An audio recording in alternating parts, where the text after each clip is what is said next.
Anthony. Ce sont des enfants qui sont passionnants et l'intérêt c'est d'être au plus proche de leurs besoins et de leurs attentes et d'y répondre. Chaque enfant étant différent, il peut avoir des périodes où il va progresser de façon fulgurante et puis d'autres moments où malheureusement ça va être plus difficile pour lui et donc il va soit régresser, soit stagner. On parle d'années. Mais des fois on a des progrès sur quelques semaines sur une compétence particulière ou précise et ça c'est très encourageant à chaque fois.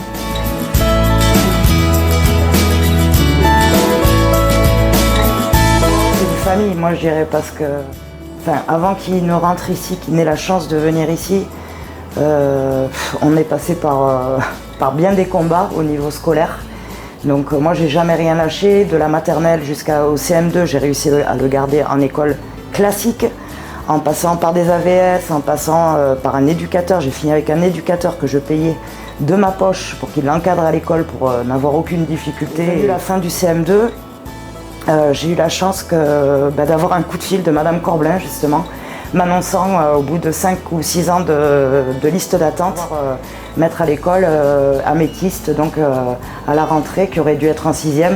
Et depuis, il est là, donc non. Et puis l'équipe qui a améthyste, c'est plus qu'une équipe pédagogique ou tout ce qu'on veut, c'est une famille.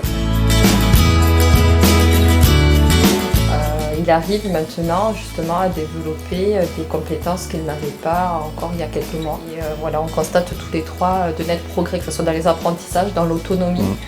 C'est vrai qu'il a du potentiel, il a toujours eu ce potentiel-là. Et c'est depuis quelques années maintenant, il apprend à s'en servir en fait, à vraiment l'utiliser pour pouvoir grandir, gagner en autonomie, en maturité, être épanoui aussi. Il a de la mémoire, il a de la concentration, il a des capacités d'écoute et il s'en sert maintenant pour pouvoir interagir avec son environnement et s'adapter. Donc il prend plaisir. On le sent heureux, oui. On le sent heureux, voilà. Donc ça a pris quand même 2 ans à pouvoir en arriver jusque-là. Et par tout le travail qui a été fait avec Dorothée, la psychologue, au niveau de la remédiation cognitive, travailler sur cette concentration, son attention, au niveau de Blandine également, au niveau...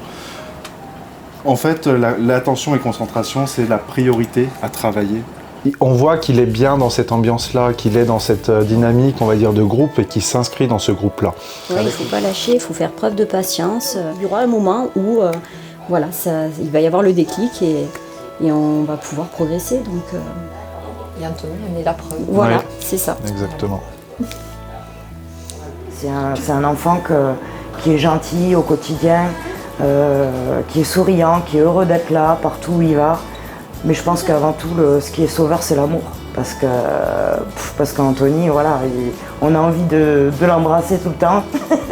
Enfin, moi, c'est mon petit, mais je sais qu'il est aimé de tous et il sait se faire aimer, donc c'est une grosse qualité, quoi.